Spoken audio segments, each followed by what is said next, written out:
What do they call it? Avatars. All right, we're on the air.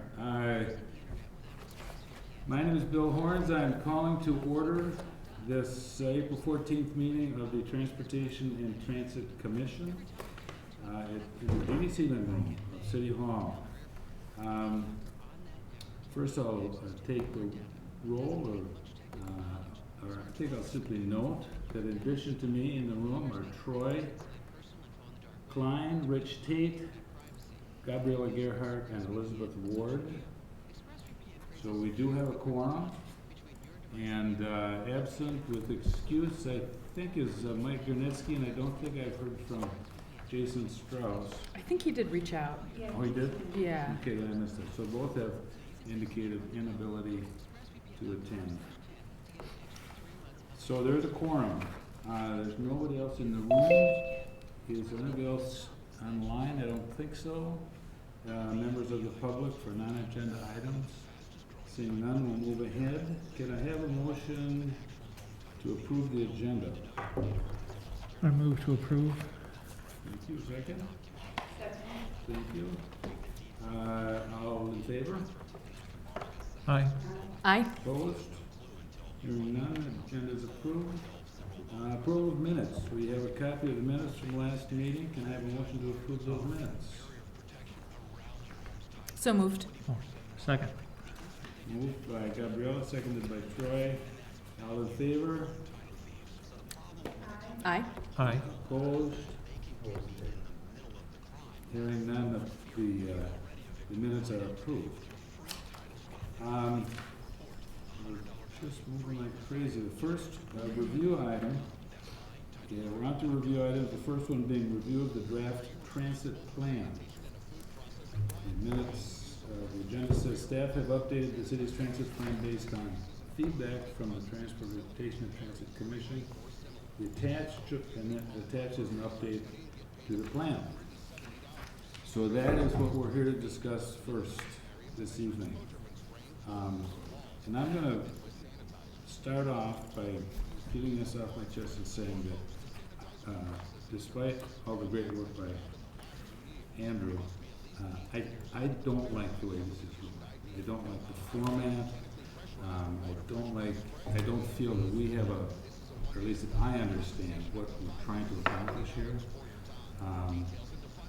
And I kind of want to push back towards zero. But first, there's not a motion on the floor, there's not an action item, so I'm just going to initiate the discussion by asking Andrew. Is there any required action that we're responding to? Are we responding to a mandate from the city council? Is there a timetable? I noticed that the agenda calls for sending this to the council for approval in May, but is that a, can we take a step back and push this back in? Yeah, so as far as I know, the plan itself, no, there's no council push for that. I think that it was logical when we brought it up in January and to kind of refresh this, that we could also approve the network redesign at the same time, kind of as that last section. So that was kind of where I was coming from. But yeah, I mean, if you have serious issues with this, we could just kind of cleave off that, have that go through council, to us. To your committee in May. I'll say it's not that I disagree with substance in here. I disagree with format, and I'm concerned that it's not clear to me what we're trying to accomplish by this. And I don't want to monopolize the conversation because I'm just going to shut up in a second. But if I could just say the things that I think trouble me about it. One is I think we have a transit plan. It's the transportation chapter of the comprehensive plan. That is the city's transportation plan. And of course, we would have had that, not with me on the group, but the transportation transit assuredly had a place in forming that chapter when it was done. And will have a place when that kind of plan is redone in that process. But that, as I see it, and when I'm done yakking here, you guys can comment. As I see it, that is the transportation plan. It seems to me what we can do is A, review where the city is with advancing that plan for the benefit of the council, and B, list particular actions that the city should take to follow through on that plan. So I would see a need for a plan review and an action plan.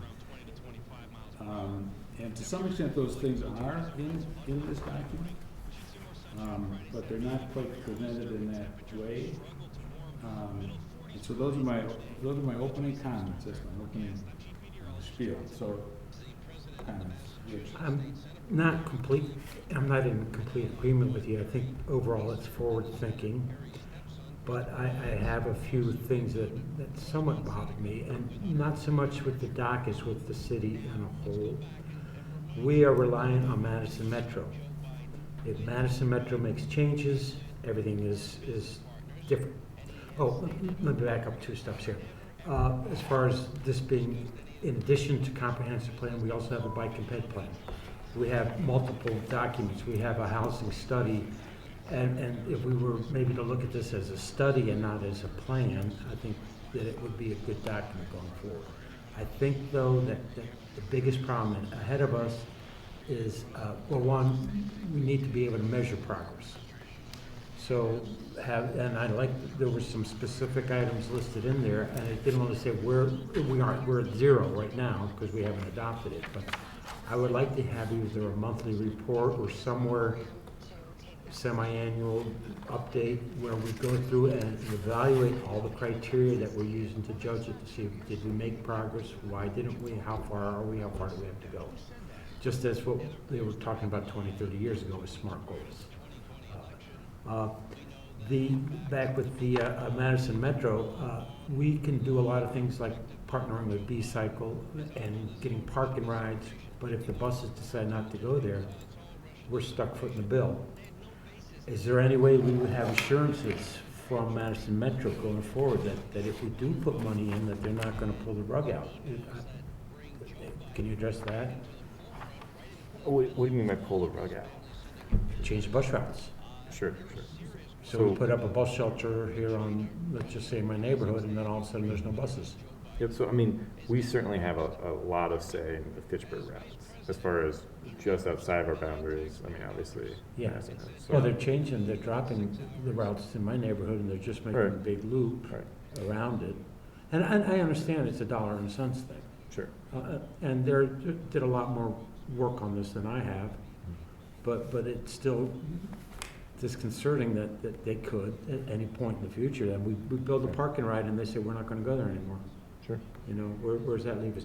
And it's sort of a chicken and egg kind of dilemma, because if we don't build it, people aren't gonna come to use it, but if people don't come to use it, they're not gonna extend the routes or continue the routes. So, and I had another little point, cost effective. If a bus is $2 a fare and gas is $4 a gallon at 25 miles a gallon, that's to be equal value would be 12.5-mile ride in your car versus paying the fare. So that's out of our hands, but that is something that maybe looking forward or in the future, is this going to be competitive? Is this, or should we just say it never will be, and this is something we have to do? It's like trash collection or whatever, it's just something. On that note, if I may, there is a parking cost. I think it, certainly on trips to work, I think could be competitive compared to a downtown parking cost. So that's definitely something that we want to take into account as far as cost competitive. Okay. For I've never had to pay for parking where I work. Sure. Well, yeah. It Oh, doesn't. but if you Yeah. work downtown, Yeah. it's expensive. All right. So on certain routes, that would be applicable. So, yeah, that was basically it. But if going forward, if we're going to go ahead with this as a study, let's include regular updates on progress, and then we can evaluate that. That's all I have to say. Thank you. Can I ask kind of like a big picture question? Is the plan supposed to be like a work plan? Is it supposed to be like a vision? Or is it supposed to be sort of direction for this committee and the council? Because maybe that would help us figure out what it should look like. Right, that's a good point. You know, from my understanding, you know, we had the 2010 plan, we were updating that, tweaking it, right? But yeah, maybe that's the idea now of, was that really the right starting point? And, you know, I think it's always hard to know this, you know, going into it. You know, we could talk about this 2 months ago when we started this. We're talking about now, and we can always push it off. But I think the intention is that, you know, if you guys, you know, it's the value for you and for staff to kind of give us the specific actions that both the comp plan laid out and maybe potentially additional items that weren't thought about when that was pursued. So. But I think that the last part of the actions themselves and kind of an overarching goals statement, I think, is really intention here. So there's a lot of different ways to do that. Okay. Other thoughts right now? I mean, so I guess the way I see the structure of this, so certainly the comp plan is the overall direction of the city, but what I see this as getting more specific about the next 5 years. Because the comp plan is a bigger vision that in all likelihood will continue on. That those types of planning intentions will probably be carried over once the plan is redone in 2030, and they're kind of very big picture, where they see this plan as more focused on the next 5 years and then also getting more into the specifics of the action items. And I do think that's all contained in here. Maybe it's not contained in a way that it's not popping out for you. You know what I mean? Yeah, But I do think that there is a real value in having a plan like this. And maybe it's more about the format that's holding you back. Maybe that's where it's coming from. Because I do think there's a lot of good here and a lot of good that can help direct potential, you know, resolutions and what Andrew can potentially work on over the next 5 years, what the bike committee could work on. Right.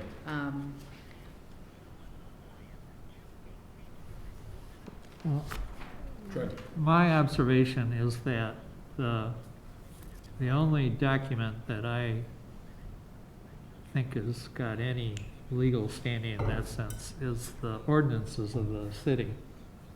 And it's unclear to me by looking at the ordinances what the effect of the plans are. Now, I've looked at the U.S. Congress, because I lived in Washington for 20 years, and when they wanted a policy framework to be adopted, they set it up like they have a requirement that everything be resolved within 10 years in the budget, right? It nets out to zero. Of course, there are political games with that, but the reason for doing that is that if someone tries to, say, spend $1 billion without an offset, it can be raised as a point of order, and that's in their own rules, right? For us, our own rules are the ordinances. So what I would like to see is Fitchburg state clearly that all the plans by the different departments in transportation, comprehensive, whatever, have this type of standing that anybody in the council or in a committee like this one can say, raise a point of order with the chair, and, you know, like any points of order, the chair would then rule and the committee could overrule and that type of stuff, which could be the council. The council is considered a committee. So to me, this is a task that the city attorney and the mayor and the council can help us resolve, and all the other plans is to give some standing in the terms of a point of order, in terms of Robert Rules of Order that somebody can raise. Because right now, if someone wants to do something against a comprehensive plan, they just allocate the money, there's a resolution, and the council passes it, and it makes no difference at all what the plans were. Like when Hy-Vee came in, there was a plan for that neighborhood, and Public Works and the council, and you know, they ignored it completely. And I wanted at the time to have the council and the mayors revise the plan for that neighborhood, then pass the Hy-Vee enablement. But they left the plan in place and they enabled Hy-Vee, which trashed the whole plan. So this is what I think is missing in our process here, and it puts poor people like Andrew in the middle who's basically a servant to about 4,000 masters in this situation. Okay, thanks, Troy, I appreciate that. Well, just a quick comment. The comprehensive plan is mandated by state of every municipality in the state, and it has to be updated every 10 years. Okay, but So, and does that we- mean can be enforced? How would somebody enforce it? It has been, things have been tossed because of that. In the city, the last time, well, we can talk about this over beer sometime. Sure. Because the city got into a sort of a battle because the difference was Plan Commission was a policy and the Common Council was political. And they would change from year to year on things, and we're trying to keep things on the policy level. That was changed with the last update to the comp plan. So now the city council has the final authority. They don't have to agree with us, with the plan commission on changes.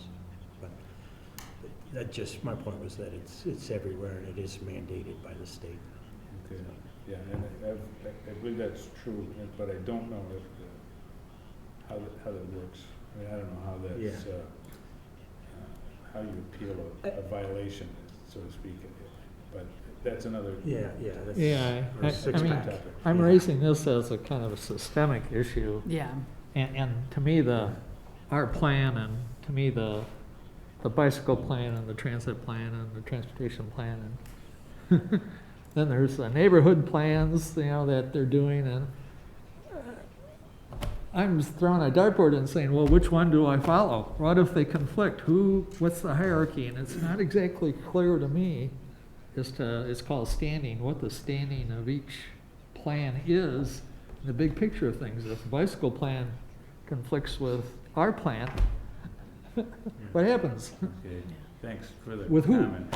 Well, I am in agreement. I think that we should follow with your idea and let's let this proceed. I would like to, I guess, define what it is, or to at least address what it is we would really like to see included, how we want, if there's anything specific, or are we setting Andrew back to the drawing board to start all over again, or what? Okay. So, I like it, so I don't think we should start over. yeah. I mean, I agree we could rearrange the sections and stuff, but. Okay, So Gabrielle. I just want to point out at goal 3 of the comp plan, the copied sections here, goal 3, objective 3.4, policy 3.4.3 is actually to develop annually a 5-year transit improvement plan that designates and maps potential future bus routes and transfer points. So that policy is specifically focused on bus routes.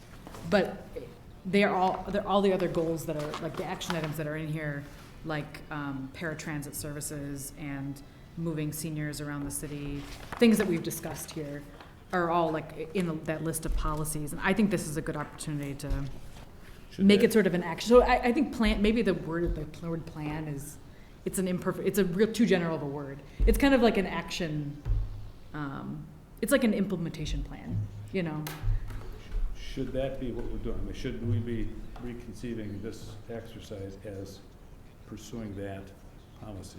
Should we say, this is what we're doing? Yeah. I mean, Or I are we think that doing is, something more than that. I mean, it just, my thought is, I mean, one thing, if I was in a council and I had a comprehensive plan in front of me, which had a lot of language and a lot of verbiage, a lot of broad statements, I might want to know, A, how are we doing this? I might want to look to the transit commission and say, here's our transit chapter. How is the city doing? Just give us a review. That'd be something of interest, even annually, certainly periodically.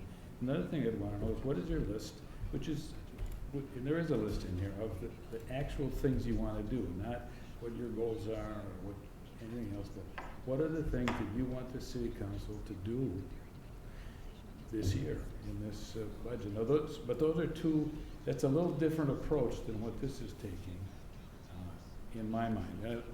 I'll just make a couple of comments and I feel like I'm jumping on Andrew, but which work I greatly appreciate. I know you put a lot of time on this, but one of the odd things about this is that you, in the comprehensive plan section, you didn't pull forward all of the comprehensive plan. You have a selective listing of objectives and policies. So that puzzled me. oh, I think that was my suggestion. And that was consistent with the 2010 plan of just a transit-related goals, policies, objectives, right? So So that this is just about transit even, it's not about transportation broadly, Right. but there's a ton of stuff in here about, isn't there, but maybe that was where I'm misunderstanding. I thought this was a general transportation.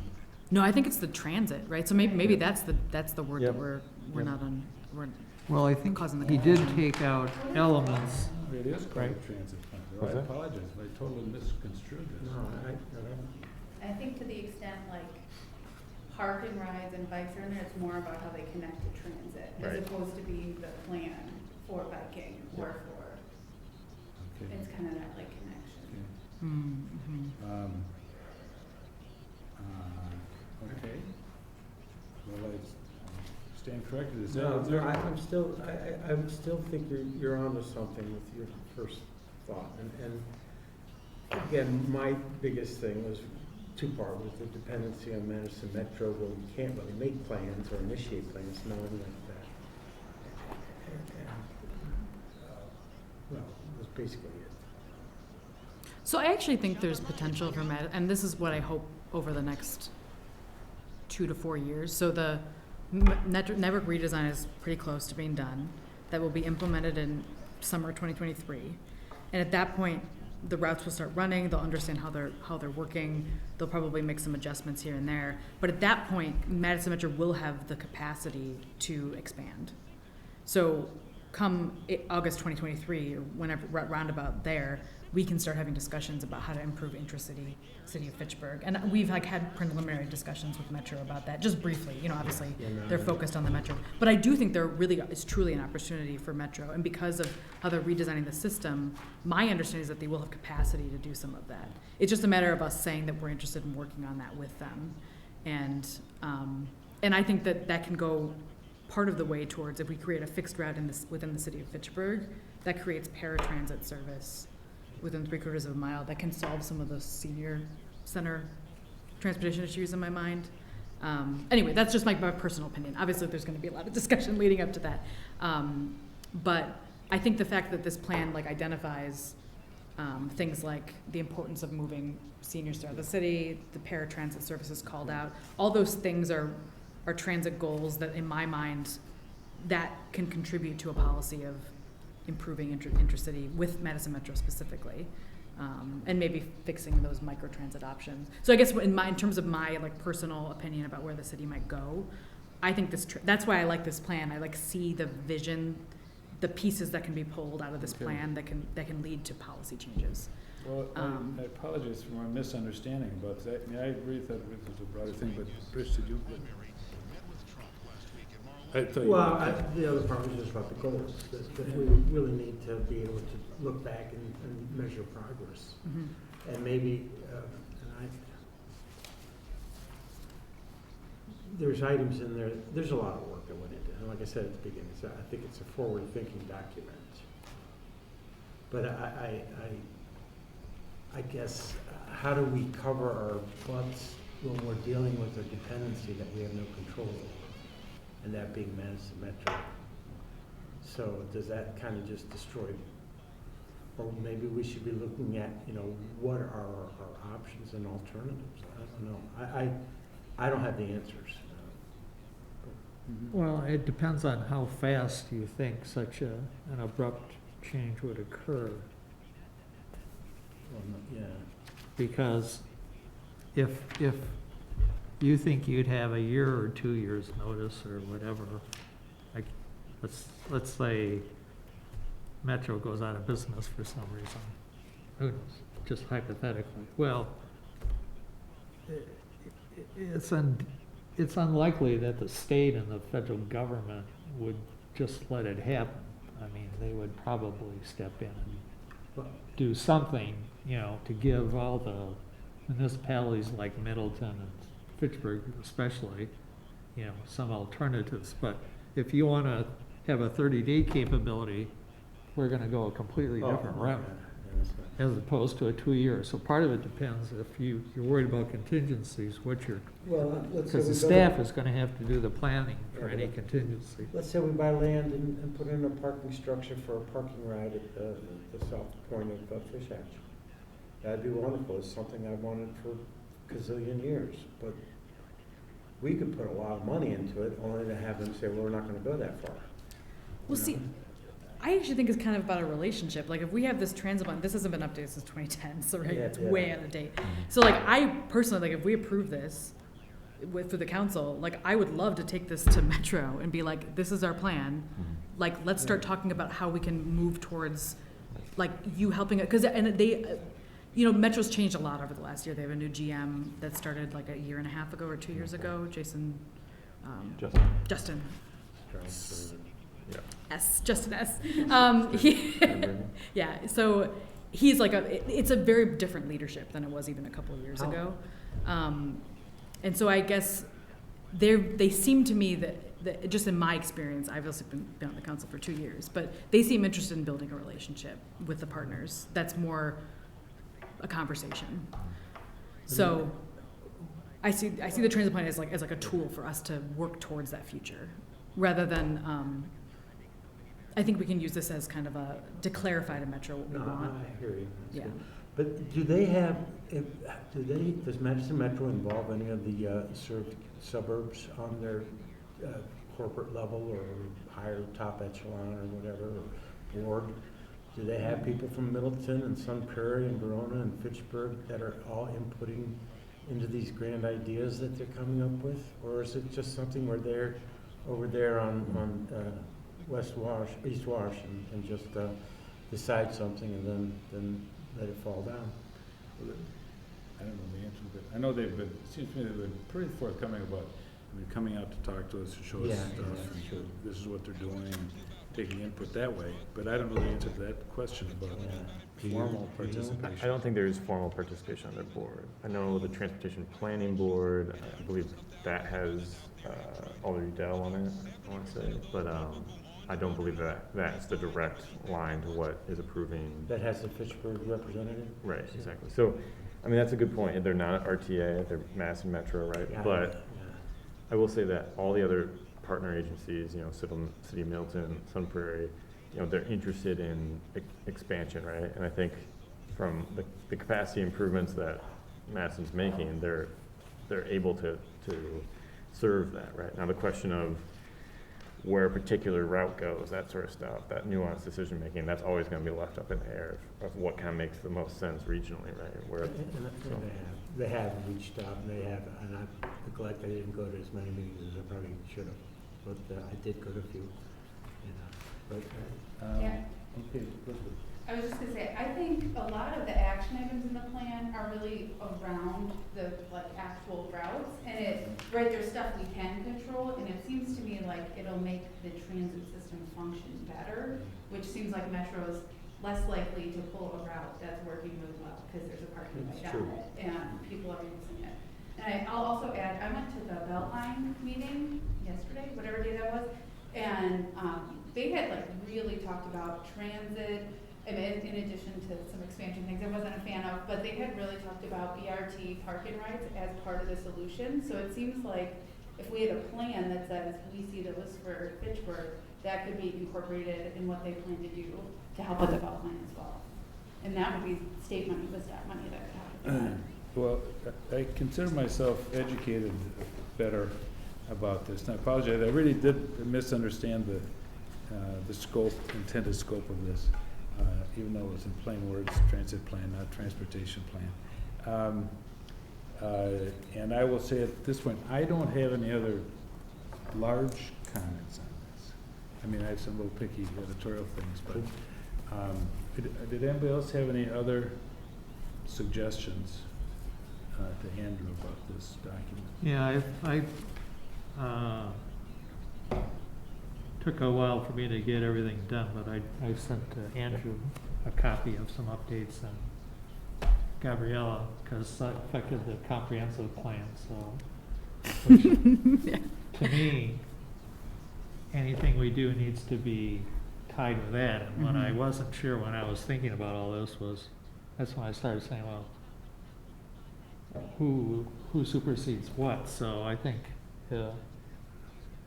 Andrew or Gabriella or I can send my suggestions.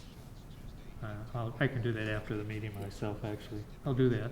sent everybody my copy of what I suggested for changes, but a lot of the changes that I suggested were based on, you know, I started off the phrase with compelling alternative transit choices to the visitors of Fitchburg and the residents.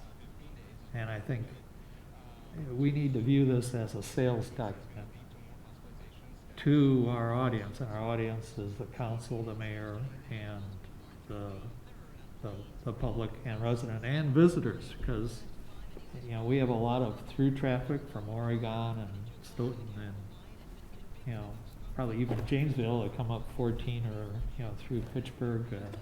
I know somebody in Belleville, and they all come through Fitchburg, either a Fish Hatchery Road or Verona Road. So we need to write this in a way that they can read and say, yes, we identify with, and, you know, maybe even adopt elements of it or talk with us as well, because everything we do, we need to be aware of Verona and Oregon for short term, and Madison, because there are a lot of people who work at Sub-Zero or whatever, and I don't know what the statistics are, but I'm sure a lot of them, you know, a good portion of them come from outside the city. So you can see that in reading and I'll leave I put in bold the things that I make changes, but it's not the exact words that I use, and I put in the phrase too about the measuring the BTUs and total particulate matters released as a metric,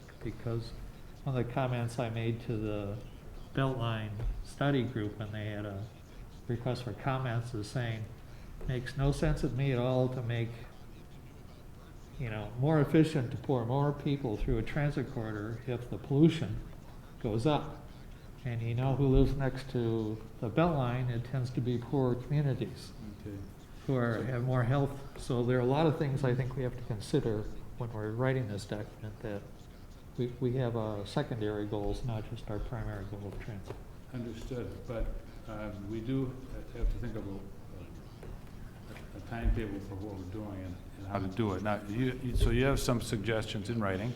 Yep. That you can pass on to Andrew and Yeah, share. he's already Yep, got them. yep. I'm Already just has saying, those. I'll send them to everybody in the committee Okay. again, so Okay. that way, so everybody has a copy of what my suggestions are. Right. What I'm unclear about now, having been corrected about my whole view of this, is the process, what the process should be and what timetable we're up against. You talk about submitting something for council approval in May, which would mean getting a resolution somehow finalized that we would look at before it goes to the council. Is that possible at this point? I mean, definitely. So basically, yeah, schedule-wise, if we had, you know, the approved version to council by May 3rd, that would be referred out back to you guys, but to other committees potentially as well, on the 10th, and then we would make that final determination, the council would on the 24th of May. So it's, But yeah, so basically, if you guys give me comments over the next 2 weeks, and I can incorporate them before the 3rd. Now, the only question is how those, you know, if there's any conflicts, or if there's, you know, anything like that, we won't have the time to sort those out, I guess. so you're saying that you would have a document, a draft resolution in front of the council on the 3rd?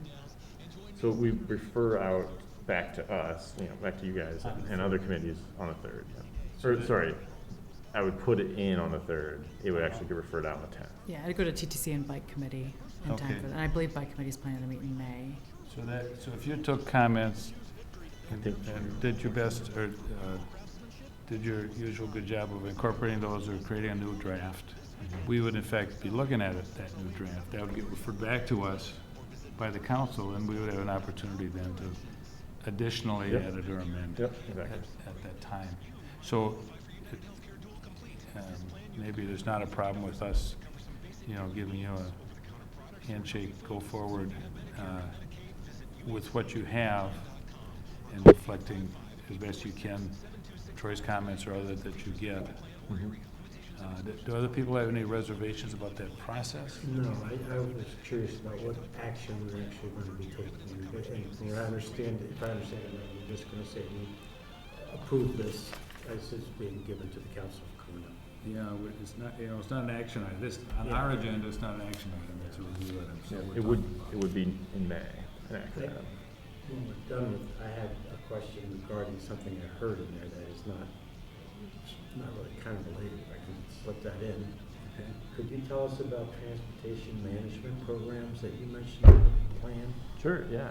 So, so Madison has a program like this. It's not specifically related to transit, but that's definitely tangentially, right? And so basically the intention is with new developments coming in that you would have to earn a certain number of points. And basically the points are proportional or they correspond to the level of basically signal occupancy vehicle reductions that you're making. So the intention is to kind of put it back on the developer's lap. But you have different options, but you have to, and depending upon how big your development is, how many vehicles, how many single occupancy vehicle trips are proposed. These a suite of techniques could be used to lower those, and that could be, showers or bike parking or paying for transit passes. And Is that something we would want to see a little more spelled out in the upcoming version? In the revised guide? Explaining what, just information on it? explaining What is what the it action item related to it? It's Yeah. to create a plan, Yeah, so maybe yeah. So- it wouldn't be a nice one, but that would Okay. be the next step, All right? right. Because isn't that what it is? To, It like, says create a TDM program. I did All right. initially have that kind of as so in my mind, it would be housed in planning, because really they're the ones reviewing developments. I believe that's the way it is in Madison and in other cities. So, I mean, it is certainly more work for them to both. I'm interested. Set it up, We can yeah. take that offline. But yeah. Because I hadn't heard of it before. So, but I'm clear, did you want some little clarification? No, what that I means? was wrong. All we need is that he wants to develop the program, not, so we don't need to nail down every part of it, Mhm. just that I know this that, is somewhere we're going. I did Google that term, and I found Did that you? there is a national Department of Transportation talks about Mhm. this, and so it's not something that Andrew Yeah, invented. no, it's not me. No, I'm aware of that, I'm sure of that. Yeah, So it's a thing. I had another question I just want to ask you back to this 5-year transit improvement plan question. Is that what we're doing then? Is that what we're doing? Are we pursuing policy 3.4.3? I think that is the original intention of this. I can go back and see if that's when that originally came up in the comp plan. If but- so, I think it's good to say that, right Yeah. up front, say pursuant to, Oh. goal 3, objective 3.4, policy 3.4.3, we are developing a transit improvement plan. Yeah. If that's that in good. fact is what it is, we should say That's so, good. and not, that would make it clear to the council and the mayor too as why they were getting Why we're this, doing it. officially. Yeah, I like that. It might also be worthwhile to define transit, because I think there was obviously giving confusion amongst us, because we are the transportation and transit committee, Right. but this is specifically a transit plan, which is much more narrow. Yeah, because we talk about road construction and road design, but that's not Yeah, encapsulated in this plan. the history of our committee is somewhat muddled in a sense because the transportation committee is defined in state statutes, but a transit committee is not, and they kind of smush these two functions together, whereas in Madison it's completely separate. I don't know about Middleton or Superior. So so it'd be interesting, this is one of the reasons why I'm a fan of having legislative history developed in Fitchburg through the Historical Society or something, is that I like to know how these things occurred, because the people who made all these decisions, slowly disappear from the swing one way or another, and I'd like to know why and what they were thinking of, because that would help us a lot, and the council and the mayor, in making these type of decisions if they understood why we exist in the first place. Yeah. I had another question, just a little detailed question, Andrew. Use the term the program, the Transportation Demand Management Program would define mitigation points. And I I just didn't know what that meant too. I know what mitigate means, but I don't know what a mitigation point is. Yeah, so that was what I was defining. That's the terminology I believe Madison uses. Oh, it is. Basically, a point per a certain number or percentage of single occupancy vehicle trips. So basically, yeah, again, it's corresponding. So as you get more points, basically, if a development came in and was required to have a higher number of points, they would have to string together, multiple mitigation techniques. Right? They're mitigating something. Yeah, mitigating single occupancy vehicles and Madison- vehicle. Well, Madison uses incentives like, we'll let you add another floor if you have zero parking, I'm just making that up, right? Do we have any incentives like that you know of in Fitchburg? I don't. Any carrots to go with our, whatever you might else? Not that I know of. Right now. That'd be interesting, that's kind of maybe a council and a staff and a mayor question, but if we want to encourage businesses to adopt these things, Mhm. we should have some carrots. Sure. Yeah. Other than that, people view them as a bunch of sticks and ignore us, unless they're legally required to. Exactly. Or run around us by appealing to the Well, council to vote in their plan against even the advice of Public Works. So I think the clearer you are as to what the carrots are in this plan and other plans in general, it'll help us all write better, because if we know what the incentive is, we can Some of those items can be, ask requirements. Public Works could include on their questionnaires for new developments, and some of those could be put True. on the Yep. planning commission, or not commission, but planning for, they're issuing questionnaires for developments.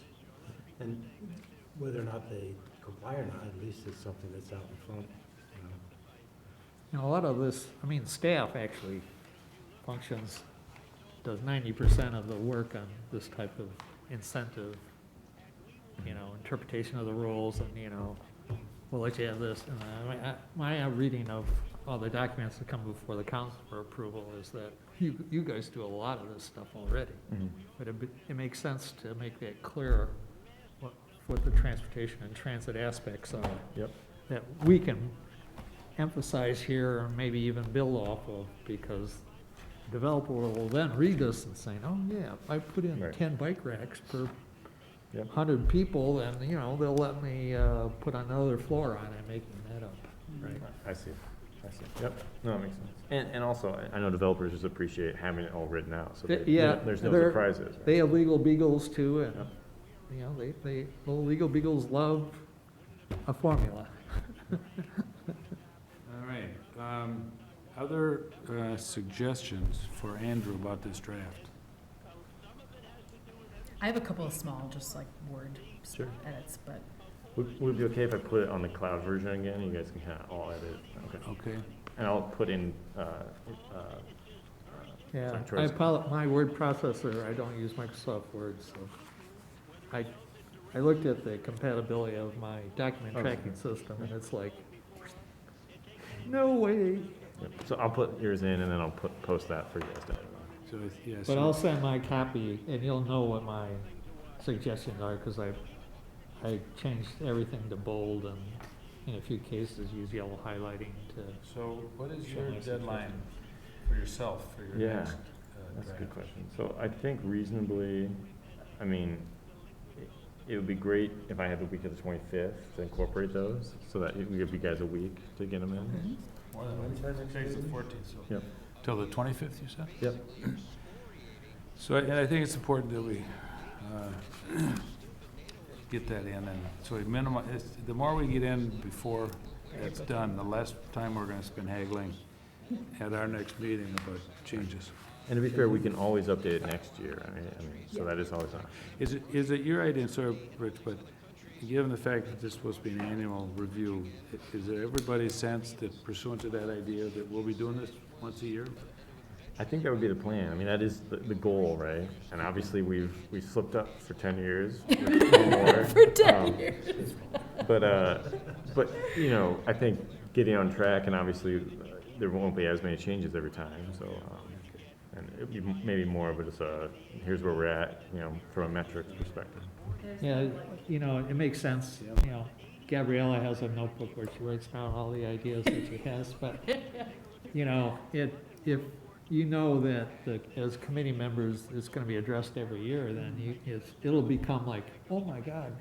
Instead of, oh my God, it's like, oh yeah, I should go into our next revision, you know, you can do that at your leisure. And let me tell you, it's a lot better to do ideas at your leisure than it is under a gun. Mhm. All right. And this is the right time period too, because we'll bring on new committee members at this time. And any potential new council would have, so like the review every year would be an interesting. June review, possibly, then everybody's situated. All right. I had one other comment, Yes. and I think I sent this to you. I think it could be good for us to define short, medium, and ongoing timeframe, and that might make it easier for us to stay on track checking, because we know we have 2023 deadlines and 2025 deadlines. I think I And got maybe that. you did, I and think I I- got that in there. Yeah, it's in the relating goals to actions Okay. to measures of Okay. success. Oh, well, the So I appendix. define short term as 1 to 3, and then medium term as 3 to 6. But you know, that's definitely flexible. All right. Knowing that there's a 5-year plan, I don't know if we can go Yeah. to 6, but I did. So. All right. Unless there's further comments on this, we can move on to the next review item, which is review of transit network redesign amendments. And I know that I looked online and I saw there are 7 amendments that they're throwing out there as for consideration. And it seemed like only one of them, thinking about the meeting, the public meeting, I thought only one of them really came up there, but maybe I'm wrong. That was the one about diverting the route over to Nakoma or something. I think it was amendment number 7. Were others there relevant to Fitchburg? I don't think so. I mean, yeah, I didn't see anyone that stuck out to me.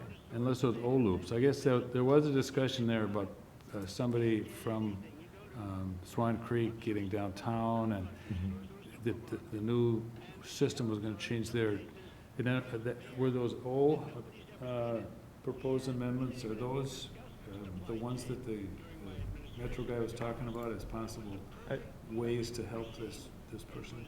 That did come up at that point, yeah, the ones that would jump through kind of Bay Creek, Olin Park area. So, and I think specifically with connections to Z, that I think they were referring to the Z and how they could connect over to the west. So yeah, I mean, that's relevant. Currently there, you know, you can see on the left, there isn't really any connections in between the B and the Z in this area. So that, yeah, all these O's would be different different versions of what routes could loop through there. So this is another version. So is Metro looking for formal feedback from the city, from us, about these amendments? I didn't dig down, I didn't look close enough at that webpage. What's their timetable? So from my understanding, I think they're going to present these, I believe, to their commission in May. And so we certainly could, you know, I think the intention today is just, are there any ones that jump out at you? I'm not really seeing too many here as far as super Fitchburg relevant, but are there other ones that you know, as a commission, you would like to put forward? For example, up in kind of northwest area of the city, to talk about the D2 or why am I forgetting the other one? Oh, is that this amendment 3? No, I don't think so. So that's it wasn't actually a specific one already made. I can go to it. So it was the D2 and the H, I believe. I mean, I just frankly, I appreciated that the person that came forward and expressed his concerns about getting downtown from Oak Creek. I have so little other information to know what would be the best response to that. I thought that the Metro people were listening and responsive, and some of these proposed things were attempts to address that concern. But I don't know enough to step up and say, do it this way or that way or whatever. This is, I mean, I just don't know Yep. what more to think about it. I can talk, yeah, so the two that we talked about at the public meeting at the end of March was, one, so right now, this D, I have to zoom out, D2, would split up here, and then come down to the shopping center and then continue on McKee. And so the concern in this specific neighborhood is that the existing network currently loops through here, the 18 does. And so if there's some possibility to do that same type of service to, this is actually one of the few areas in the city of Fitchburg that is losing access to transit as far as, accessibility within 45 minutes, and mainly because this route is getting shifted over, right? So people have to walk further. There's and not a so, great walking route either over exactly, to that. yep. Yeah. There's missing sidewalks and stuff. So one of the ideas right now that Metro was looking at would be basically to break it off at Genuine, go past the Boys and Girls Club, come down Red Arrow, Crescent, and then go back up. Oh, wow, okay. So they'd be missing this area. It would certainly, right now it's in Madison. It would be going into Fitchburg, so there's definitely a potential impact as far as, more Fitchburg service hours. And noting this is a 30-minute service, so that's a pretty good frequency. So it could add up to a lot, but it would certainly increase, accessibility to the folks in the eastern. So, but is So that's one. that's not one of their proposed amendments? It's not right now. So basically what I'm suggesting is if you guys want to discuss this one or the other one concerning the Z, I could certainly take that, to Metro and say, are there options, and then bring that back or put it in the transit plan as a potential amendment. I mean, I do think this is kind of a big deal. I mean, this is a neighborhood of people that probably rely heavily on public transit, and they've traded off, whatever the term is, getting a bus close to people with, Frequency. what is the other term? Frequency. Frequency. And I don't know if maybe it is the right trade-off for those people. That's what it's hard for me to know. I mean, I would only, my thought was only that it is important to this neighborhood, and do the best you can. Okay. Have they forgone, my reading is that they don't like where, half hour you go down, the Fitchburg route, and then on the hour you go down the Allied route, it divides up and alternates like that.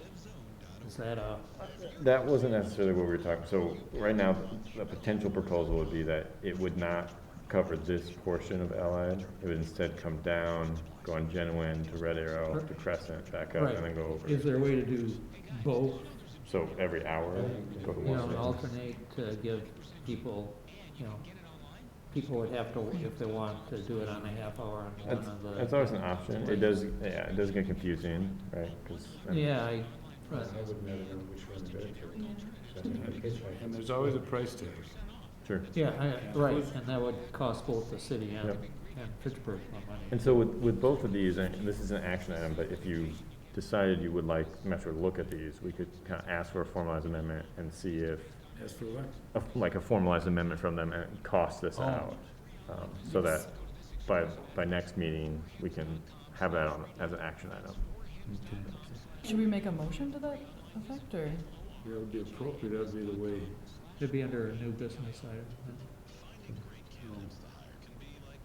I mean, yeah, I can always just put that on. It's kind of an unofficial vote. Yeah, just exactly. somebody If to- there's discussion and a concern, then I can definitely put an action One item. thing that I've missed when looking at these, they have the capability of telling you how many people have been picked up each stop at which hours. And I haven't seen any data on that. And that's what I was saying, they know more than we do, they've looked at this a lot harder. But I'd be very curious on these routes that are being removed, or areas that were removed. Are they really serving that? No. I mean, we're guessing, I guess. Is there something, if there's some data to support that, I'd be interested in. And if it is the fact that, like in my neighborhood, buses were always empty at night. Were there maps that showed size of that reflects how many people? Yeah, use it? I think I've seen, but I There's a- didn't see anything like that for. There seems to be a concentration of people in that area, though, that don't have access to cars. So although the ridership might be, like, in general numbers, might seem low to us, there are people that, like, truly, like, depend on that in that particular area of town. Which I know Oh, is that not, what we're looking at? Yeah, and this is February 2020 data before the pandemic.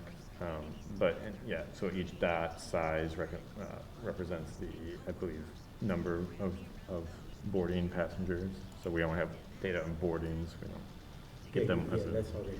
This is the old route. Yeah, so this is the old route. So you can see that Allied does have more riders, and it's a more direct path. So that's why they chose it. This would be, as far as pure ridership versus pure coverage, this, going down Allied is the pure ridership model for sure. This would be a deviation from that to get more coverage. So, it was this one of the, remember at one meeting we were asked to highlight areas that we wanted to stress? Was this one of them? It was, yep. There were three, I See- think, that we come up with. This was one. Another one was the what? North Fish Hatchery Road area. North Fish Yeah. Hatchery Road, and the other one, which isn't even touched by this, is our whole apartment complex that we have now off of Sain. I mean, we have, I don't know how many apartment units over there. I don't know how many of those are transit dependent, probably most of those people have cars. But that was an area that, because of Troy's suggestion at that time, we included as an important area. And it really hasn't been covered very well. Yeah, so right now there's only commuter service proposed, so it was this area here. And so there is the commuter Z line through there, but it's not all day, everyday service like the other areas of town. Yeah, the possibility is there. It's just, they're trying to be budget neutral, Yeah, so I think of that's the course. thing. Yep. They can't, Yep. Yeah, they're in between a rock and a hard place on Yeah. all this, and I respect and understand a lot of what they're going through. Yeah. but I really would like to see that amendment, because I think the cost might be more than, Yep. I don't know. It Yep. might really push us over. I really don't know. But I think it would be good for them to cost it out, because that's probably that region is the most feedback I've heard I think on it's it. appropriate you ask this question. If you wanted to move, that we ask Andrew to get that information from Metro, I think it's a good way for us to function, Yeah. to really clarify what we want. Yep. From Andrew. So why don't you state what you wanted to really Yeah, say. I'd like to make a motion to request that Metro draft a formal amendment about diverting the bus route off of Allied Drive into the Duns Marsh neighborhood. Second? Second. Troy seconds. All in favor? Aye. Any opposed? All right, so that's just a motion to ask Andrew to do that. Andrew, could you bring up that map that you Sure. had with the Yep. Allied and the Tenwillen? This one, the red Yeah. dot map? Sure. Put it on the screen there so Yep. everybody can see.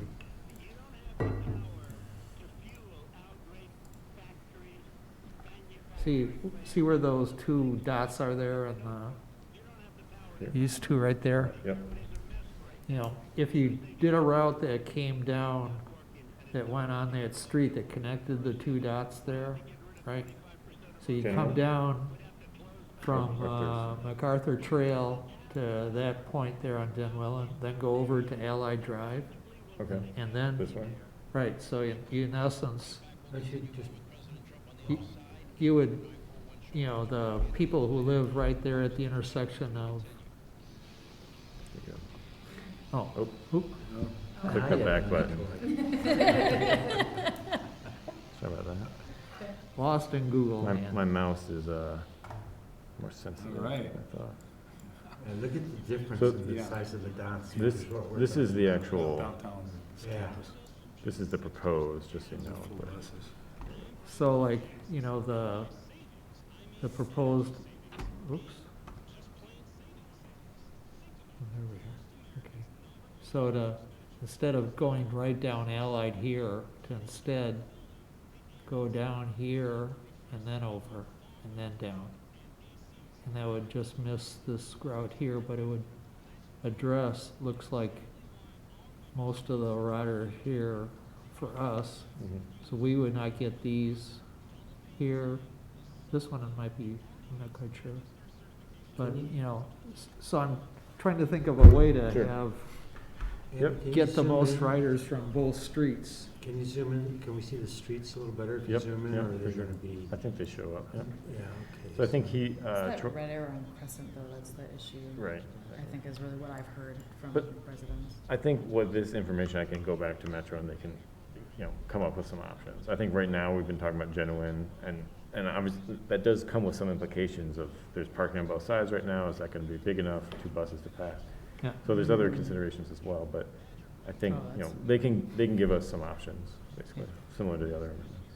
Some options with price tags and affected users, or how Yep. far they have to walk, or any other data they have. And they have a hell of a database, I think, that they can augment their amendment, they give us the facts. But, just a question, when they come up with a price tag, like they did on all these other amendments, who, is that just, somebody's gotta pay for that? That's gotta be paid for by the system, shared among all the participating municipalities? Is it all Fitchburg, or do we have any? Right.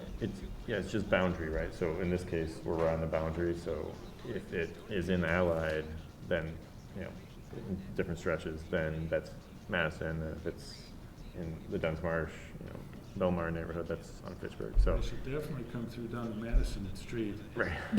I know we're getting a good deal with the Yeah. Allied Drive, honestly. That's the advantage of Allied. Yeah. Because it's literally just a slice of Madison, like. Right. And a lot of buses come down there, Madison pays for it now. All of our people walk 1 block over and catch a bus. And really, we're primarily talking about service hours, but, yes, definitely the mileage and hours correspond to each other, and so, to the extent we can keep it in Madison, that's gonna save us money, but we certainly wanna make sure it's accessible to folks who need it. Okay, so I think that's enough said, I think, on that specific subject, because we'll be talking about that next time. The other issue, this came up, somebody on our senior center,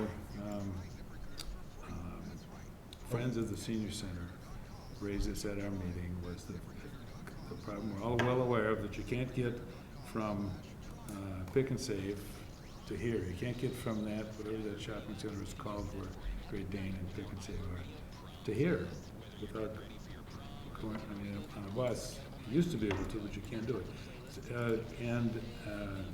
I know we've raised that question about having line, the red line, whatever that's called. The B. Having B come out here, and that's not in the cards, I guess. But I just wanted to mention that this is, people are noticing that absence, as we did, as we have on other occasions. So I don't know if that's any kind of amendment that we could have them also bring us, what it would cost to have that B come out here. I think that's something, we've definitely talked about that, they're well aware of that desire. I don't think they've costed anything out yet. You don't think what? I don't think they've costed it out yet. I think they said it was significant, I think it's like 1.5 miles, one way to get down here. Back on this map, the route, was there existing service before? Yeah, there have been buses come out here from, I believe there's the 59 during the weekends. So the 59, this one, well, that's the 49, sorry. The 59's here. So the 59 runs in between, but it doesn't actually go up to the kind of Fish Hatchery Road, Pick and Save. But the 49 is commuter service, and it does. But that's right now the only service that would connect Civic Center to that area. And that's just commuter service. wait a second, so there is, this, I thought I'm looking at the latest draft plan. They don't have a proposed route that makes that connection. This No, is no, current. this, yeah, this Oh, is this is existing. current. The gray is existing. It's just shown in the background. But you think that's not an expensive thing to have that bus just go 2 miles out here and back? I think it is, yeah. It Well, is mainly because it's 15-minute service. Yeah, If it it's was high- 60-minute high service or something, but just because you have so many buses per day doing it all day, every day, that's gonna add up. 7 days, or 7 days a week? Yep, there's slight reductions during the weekends. Yeah, but- they start a little, like they take the last one and the first Right. one off, and that type of stuff. The Yep. commuters would take. It'll go to half People hour. wake up at 8 o'clock on the weekends, they type of, they're And you moving can't- out and 6 o'clock. And you can't get from there to here by bus, you just have to take B downtown, and then go cross over to catch Z and come back out Right, on Z and only during rush during, hour. yeah, exactly. So really, there's not a viable option right now. Is this, do these fill-ins, should be part of the plan, you know, do we want to use Metro for the fill-ins, or do we want to do the fill-ins? I think that's part of our discussion of Yep. alternative transit, shared transit within the city. I think we should have is, you know, at a certain point, it doesn't make sense to involve Metro, which will put in a huge bus, you know. A lot of these situations, maybe that's why I've advocated we're gonna get to it, but getting 2 senior center buses, because one can be out for service and that type of thing, but also you can probably have more of a regular service, but that might involve hiring a city employee or two and, Okay. you know, personnel. And there are a lot of considerations, but I think we should consider, at some point, we need to not use Metro for intra-service stuff. I think that's something that we should do. I mean, Madison does intra-service in Madison because by definition, that's their charter, but for us, Okay. we need to consider the cost effectiveness of having a huge bus. Well, that's an excellent segue With to the low- next review Right. item. which Before we is- hit that segue, I just want to make sure, Okay. I just want to give everybody a chance. The other point, as you mentioned too, is during that public hearing, we heard about the Z and about potentially, so right now, folks use the 49, which goes to campus, Yeah. UW campus. The Z would instead go to downtown. Those 2 folks that showed up, you know, they could take a transfer to another Yeah. bus that Right. would take them to the UW campus. But it could be a potential amendment, knowing that, you know, there's not a whole lot of ridership out there, and that some of the folks that, you know, care about this would like that to change. That could be another amendment. I just want to mention it. Was one of the, so that's not one of the proposed one of the Right, amendments exactly. now. Yep. But wasn't one of their ideas that the Metro guy came up with to have alternating, like every other bus goes downtown, every other bus goes to campus? That was, yep, one thing they mentioned. I think the other thing, as you pointed out, was, you know, a transfer via Olin, right? Or that would be, instead of the Z going to downtown, it would go via Olin. So I think those are certainly in play as well. So if any options here you want Metro to look at, you know, just let me know and I can direct them. Is there any harm in just seeing multiple, like they can just draft multiple amendment options just to see what? I think so, yeah, within reason. If we had 2 or 3 that, you know, we wanted to look at. I think, I'd be interested in seeing all those options that Yeah. Okay. kind of Bill just listed, just to see what the cost would be and Okay. what the But what- feasibility of it but is. Some of those were among the amendments they Yeah, gave. the Olin ones were, I don't think they specifically involved the Z. I think, Oh. I can go back to that. I believe. I still have it open. I don't think I do.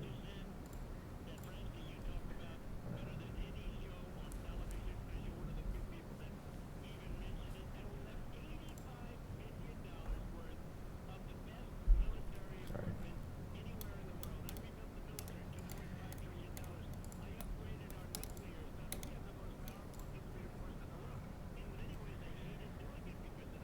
Yeah, so these are all The the, floors. um, Yeah, so those come over from Z over to, yeah, so, some sort of pattern like this, and so, I don't know, I think that this is a new route, just a new O route, that would be a circular route, okay. So there would potentially be a transfer from Z to O yeah. that people could And so take? there would be different, yeah, I think, and primarily those 2 folks, I think were interested in, you know, just getting on one bus and not have the transfer, so, you know, it still is suboptimal to what their current service is. Right. I hate to say, you know, there's not a whole lot of folks that ride it, so I don't want to take it away from anybody who does. Yeah. There are other markets, though. I just want to make that clear that there's probably other folks who would ride Yeah. a route to downtown They that just wanna aren't go downtown, necessarily yeah. represented. You wanna go to work downtown, so that's right. What is So- it? What amendment is this one? This is Four. 4, 4C. and there's 4 different versions of it. So, I don't get too tied up, ourselves all tied up in the process here, but I would suggest as a friendly amendment after the fact to the one we adopted, to ask you to ask Metro to give us some details about this as Okay. well as Yep. the other thing. If there's no objection to that. Okay, sounds good. Okay, now we're ready to segue into review of preliminary senior shuttle / microtransit information. Staff are scheduled to speak to the Committee of the Whole April 27th concerning a network redesign and its potential senior shuttle or microtransit service. Staff will present information to collect a due date, and TTC members will provide comments. It's yours, Andrew. Sure. So unfortunately, I don't have a whole lot tonight. I wanted you guys to review it all and approve it, and I could take it on the Committee of the Whole. That didn't work out. So but what I can say is, I think we've talked a lot about intercity and about different options, and really the kind of two things that we're talking. So at the Committee of the Whole, I'll be talking about the transit network redesign process, both the plan process and kind of how we went about with outreach, but also the actual plan and some of the implications, just to get in front of all our committee members, council members that might not know. But then we're going to go into complementary service. So how do we complement this new transit service that we're talking about redesigning? And so that would be, certainly there's currently some service for the seniors, basically for the lunch hour. So it comes to the senior center, one shuttle.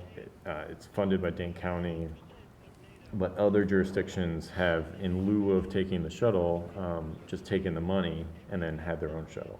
Mm-hmm. So there's basically some other options of does the city, and this came up in the ARPA, that the city would buy a shuttle or a bus and then have a vendor drive that, and then use the money, either use the money to instead have the service all day, so it's not just a lunch bus, it goes to the senior center all day for 8 hours, or to supplement that existing service. So we both have the lunch bus and we have another shuttle. I think as well, there's this idea of intracity that has been around since at least 2015, when we did the intracity transit plan, of how do we complement the primarily regional transit that Metro has been providing. And so that's the other thing I'll talk about, is basically microtransit. I'll talk a little bit about the initial attempt, the kind of the 2017 to 19 of the Fitchburg ride-sharing pilot, kind of the problems that we had with that, and then talk about some other options. And so, what I hope to do, I only have an hour, but to go through all this and talk about some particular details of basically, here's a couple different setups, here's what the cost would be, and get some of that in front of council. So, I'm definitely happy to take comments and suggestions, and if there's things that you guys want to see at that. It's primarily informational, but I think the intention is get this in front of council ahead of the CIP process, knowing that there's a shuttle bus in preliminary drafts for the senior center, but that could be expanded to a microtransit service. And basically the only thing I want to say is that this is a pivotal time. You could certainly just add a bus for the senior center, and that is a win for the senior center and a simple enough thing to do. There's certainly some complication getting that going and everything, but I want to make sure that we're not that we're kind of seeing we're going to have a great service here that could be utilized for general public, right? And that for some of the issues that we clearly keep seeing with the Metro transit, as far as intracity, connecting different points in the city, that for some more money, both in capital and operating costs, you could have intracity service. And that would be, when I say microtransit, I mean point to point or stop to stop that isn't a fixed route. And so similar to the shared ride taxi service, but potentially with apps, potentially with other technology that would allow that to be a little bit more efficient. So I'll be presenting options. I reached out to a bunch of people for information. So, hopefully it'll be instructive for folks to see what options are out there.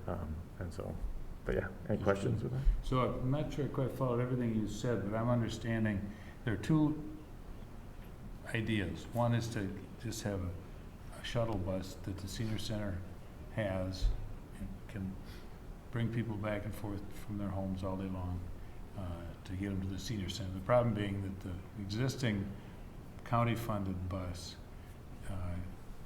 people come there and they get there at noon and they have to get up and go home at 12:30 or something. They barely have time to find a chair and get their lunch, much less take part in any of the other senior center activities. So Yep.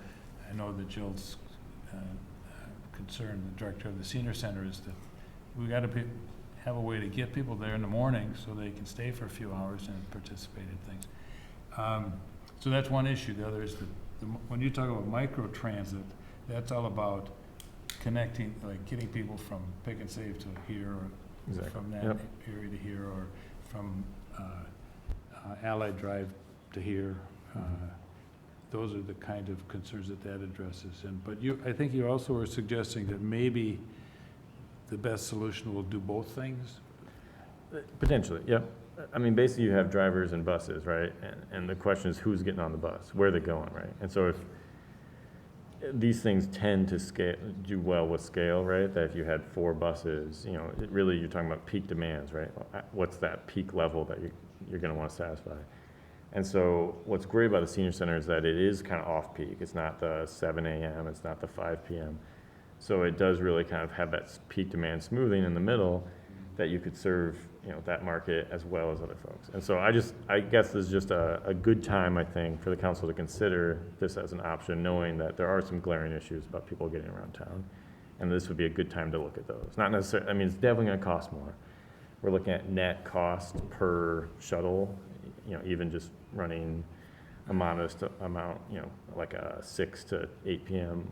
of being somewhere upwards of $30,000 a year. So operating costs, that's a lot of money, right? Did you say a year? Yep. That's Yeah. all? Yeah, I mean, That's without a that, staff member.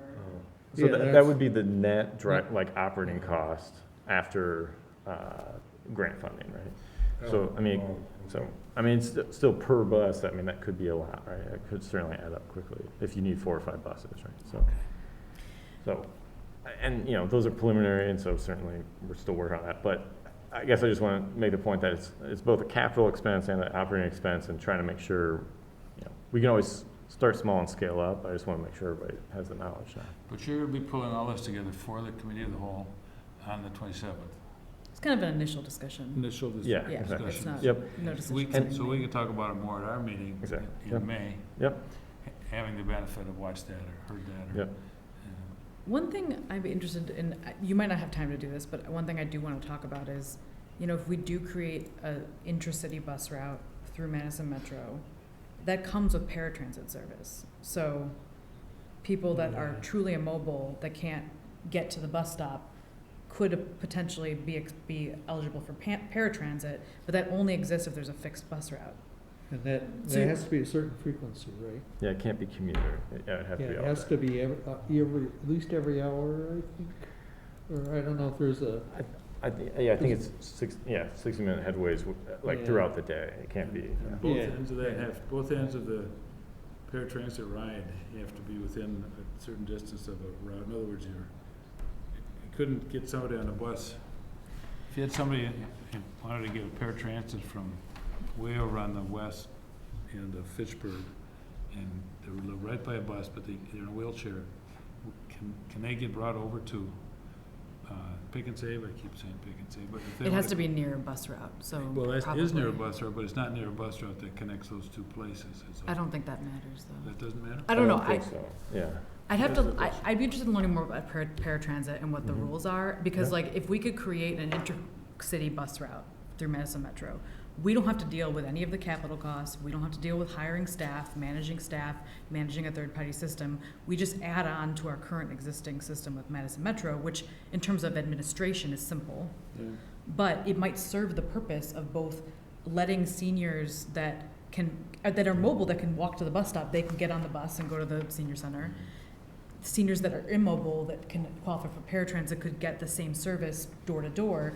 And it also is an intercity service that anybody in the city of Fitchburg can use. And at the same time, it's connected to City of Madison bus routes. So you can jump right onto the whole network.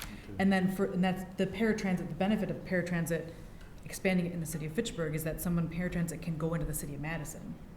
It's not just a shuttle that's taking people from their house to the city of Fitchburg Senior Center. they could get on paratransit at their home and they can go downtown, they could go to the campus, they could go anywhere within the network. So we're like dialing into a system that exists, and I'm not convinced that it's that much more expensive. Like, it might be more expensive, but maybe it's not that much more expensive. To have them add a route, you mean? Yeah, but there's so many additional benefits in terms of a broader group of people being able to use it and it being tied into the network of the Yeah, region. knowing exactly what the rules are would be helpful. Yep. Yeah, it'd And- just be interesting to explore that option as well, Sure. because I think that we need to look at the full cost, and that might, Yeah.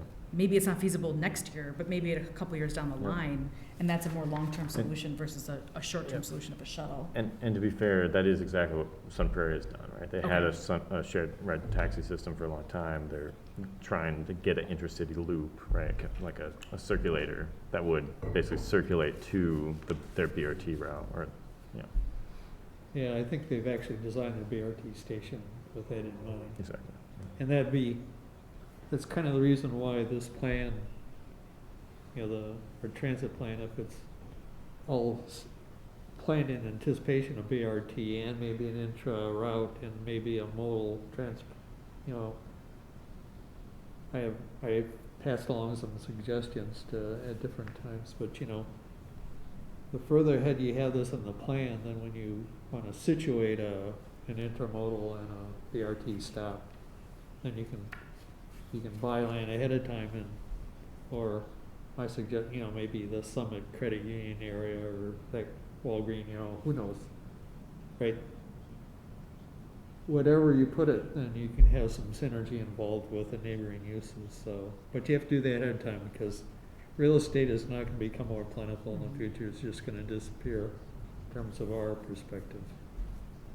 Okay, all right. And we can always resell it if we change our mind. Is that, have we done our work on that item? Yep. Going on to item 7D, review of Transportation and Transit Commission operating procedures. All right, this is my fault. I mean, this is, actually, Rich and I each came up with an idea. They were different. So Rich, I'm gonna give you the floor if you wanna speak about yours. What I was hoping to do, and I've been on multiple commissions in Fitchburg, and I value the staff's input. And when we have an action item, I like to hear, and I would like to see it in the packet, what you think, what you would like, and then usually it'll be, lean one way or the other, or say it's up to you guys, I would also add one thing since the last one, is I would like to see the packet contain links to any other documents that we need to reference. So, and the agenda too, to link to each item. Because I'll download the packet and then I'll go away sometimes and I'm not able to see anything else. So I'm thinking not just for me, but for anybody in the public who wants to read it, they should be able to find all the stuff without having all the background. But And that's just for action items you're talking no, about? well, I like to see the entire agenda. If there's a link to that item, Okay. then on the agenda, that would be part of the packet too. But then if there's an item in the packet, like we were talking about the shuttle, what we were just talking about the last few conversations, there was nothing in the packet about that. You had to just from experience know what to look at. And I got online and looked at Madison Metro, but I didn't find all the things you did. But I would like to see, basically put more on your burden on you to have you come up with staff report prior to the meetings of what your opinions are and any, pitfalls we might encounter or whatever. So it'd be for each item, it would be a staff comment. So Yes. do you want that on, not just on the action items, on the review items too? I don't want to limit it. When I was using the example, I would say is if you look at any of the past packets for the planning commission, be careful, they can get up to 800 pages. But there's often just a paragraph or so before each item and staff recommendations, and sometimes it recommends passing with these conditions and things like that. Yeah, those are all formal actions though. Yes, So correct. for example, we a few minutes ago, we were talking about reviewing the transit redesign and their amendments. And there is you give us, you provide the link, but it's not clickable. Right. Yeah. And I don't know what that involves or how hard that is to make that clickable, so that, I think that's what you were Well, asking that's for. part of it. That's something that just this weekend when I was, because my process, I download the packet on Fridays, Yeah. and then I'll look at first the minutes, and as time goes through, and then I'll go to the site and I'll go to the agenda and just try to handle one item at a time sometimes. But without going to the packet, just go to that agenda and then go to that topic and then click on anything else. But that is for action items, you're right. Andrew, I just curious to know your response, since the finger's pointing at you to do more work, so. Sure. And, you know, it's certainly, I think the plan commission, I mean, it makes perfect sense for them, right? Because they're getting development reviews, and then they have basically conditions that folks have to meet. So, I mean, I can see definitely why they do it, and it's likely applicable for us, certainly for action items. For Like, action items, yeah. for this next one, for example, it'd be great, you know, I usually bring the action items you guys see. In this case, I didn't. So it'd be great for you to have me weigh in on that one, right? Yeah, So, and maybe I'm simplified it by looking at the one that I'm so used to. Maybe it's not needed, I don't know. Yeah, I'm but I just mean, I looking could it see up. I could see a couple of things. One is a brief paragraph from you, your staff thoughts on this action item. That's what you're looking for. Yeah, basically. And in the case of the plan commission, they're always back to the comp plan, or does this comport with the comp plan? That's always a question when you have a development issue. But whatever is relevant, you could bring up there. But the other, I would think on the discussion items, the review items, and correct me if I'm wrong, Rich, but I think the key thing is this clickable idea. That's something, yeah. That you can just click on the link and then you have it. I wonder if it's item specific, because like not all discussion items do we need to have a lot of preparation beforehand. Like maybe it's like the microtransit, for example. That's not something that there's a lot of material on. It's just a discussion item that we're going to come back and discuss it again in the future. But like if there's a plan I think if the conversation is going to be improved by the committee being prepared more, like either know what your goal is in terms of what your opinion is and what we need to decide, what plans we need to look at. Like that's kind of how I see it. Like when there's something that I need to do my homework on so we can have a productive conversation, that's when I want more information. You hit it. But if there's an item that's just like a discussion item, I don't necessarily think you need to create a whole paragraph when we're just going to discuss it in person and that's quicker for you. But you know what I mean? It's like and she hit it very well. But for, let's say we're talking about the Madison Metro thing today, if we would have just been able to have a link to the study, now I got in there, but I just got a note for you to send me the link for that bubble, the ridership. oh, the interactive map. yeah. Yes. Yeah. And that kind of stuff, and that's just me. Sure. Not knowing it. But Yeah, I But think you that think would about it makes as like easy homework. Because I'll end up with 3 windows open on my tablet, and I'll just keep going to Google this and that, and then to snake around, and it would just be, I guess I'm just lazy. So, I think it's about making conversations more productive. Yeah. And like Yeah. hopefully we're better able to And I to do- discuss because we Yeah. have like done our Yeah. homework and. And I read the packet 2 or 3 times before coming, Mhm. with coffee. But, no, but a lot of times I'll just go through piecemeal too, as I'm waiting for in between this and that. I will say logistically, the action items I prepare, I could definitely have a staff little narrative or staff memo. Yeah, just in The other ones, although I'm sure it'd be helpful, because, you know, even for me to just reference, understand what's going on, I don't think logistically I can prepare anything. Like, it is prepared by somebody else attached to our agenda. So I can't really add a supplementary, Well, I guess you No. could say that, though. But- This is prepared by yeah. so-and-so, I am, or Yeah, I mean, I could certainly and I give you, support, or I Right. have no opinion, or, even that's. at the acceptable. beginning, I can definitely introduce it, Yeah, that could be helpful, but. Just background on it. and I don't think you necessarily have to try to influence the decision. Maybe it's Yeah, not yeah. appropriate for you to try to Right. influence the decision. Yeah. Somehow you have to make sure we have all the information we need. Yep. The considerations that are involved, I mean, that kind of a point of view, not this is a good idea or a bad Yeah. idea. Sure. I think it just comes down to us wanting to be prepared. Yep. for the conversation. I always thought it'd be nice to have, whenever something's there, why it's there, okay?